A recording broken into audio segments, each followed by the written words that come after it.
Everest மற்றும் Leo என்ற நிறுவனங்கள் தயாரிக்கும் காஃபி தூள் பாதுகாப்பற்றவை என உணவு பாதுகாப்புத்துறை சார்பில் தெரிவிக்கப்பட்டுள்ள நிலையில் நிறுவனம் தரப்பில் அதற்கு மறுப்பு தெரிவிக்கப்பட்டுள்ளது.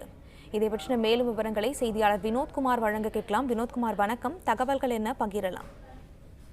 தமிழகத்தில் பிரபலமான காபி தூள் தயாரிக்கும் நிறுவனங்களான லியோ மற்றும் எவரெஸ்ட் ஆகிய இரண்டு நிறுவனங்களானது கடந்த மார்ச் மாதம் 26ஆம் தேதி சென்னை மயிலாப்பூர் மற்றும் கொத்தவால்சாவடியில் இருக்கக்கூடிய அந்த நிறுவனங்களில் காப்பித்தூள் மாதிரிகள் சேகரிக்கப்பட்டு ஆய்வக கூடத்துக்கு உட்படுத்தப்பட்டிருந்த நிலையில் இந்த காப்பித்தூளில் ஆய்வக அறிக்கைப்படி இந்த இரண்டு நிறுவனம் அன்றைய தேதியில் தயாரித்த காப்பித்தூளில் பாதுகாப்பற்றது என்ற ஆய்வு முடிவானது தெரிவிக்கப்பட்டிருப்பதாக தமிழ்நாடு சென்னை உணவு பாதுகாப்புத்துறை நியமன அலுவலர்கள் அதிகாரிகள் தகவல் தெரிவித்துள்ளனர்.